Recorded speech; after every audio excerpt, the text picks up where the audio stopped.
갈수록 더위가 심해지는 여름 날씨에 행정당국이 손을 놓고 있는 건 아닙니다.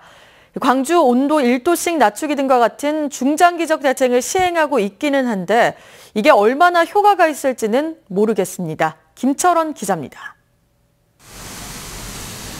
119 소방대원들이 거리에 물을 뿌리고 있습니다.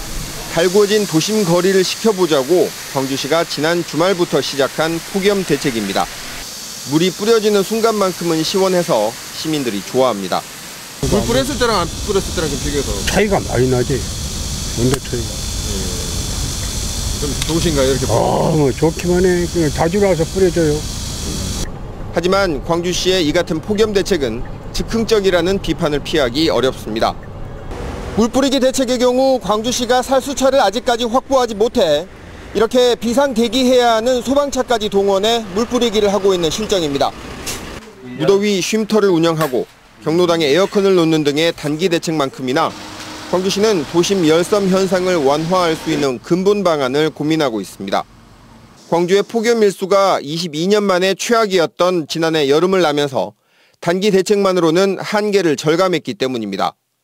광주시는 지난 2월 민관 합동팀을 꾸려 광주 온도 1도씨 낮추기 프로젝트 시행에 들어갔습니다. 좀 실효성 있고 또 실천력 있게 좀 만들어 보기 위해서 저희 행정기관에서 단독으로 한 게 아니고 시민 토론회라든가 그다음에 공모, 그다음에 백인 토론회 이런 것 등을 통해서.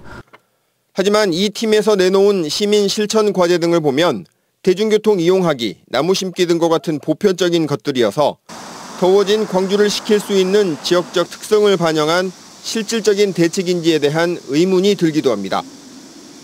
소위 도시 성장이나 도시 개발의 양을 어떻게 조절할지 이 부분에 대한 대책은 사실은 좀 없는 편이에요. 도시계획적인 대처가 없다는 거죠.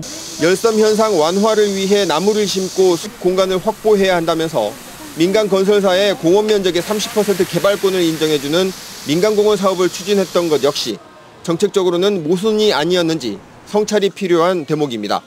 MBC 뉴스 김철원입니다.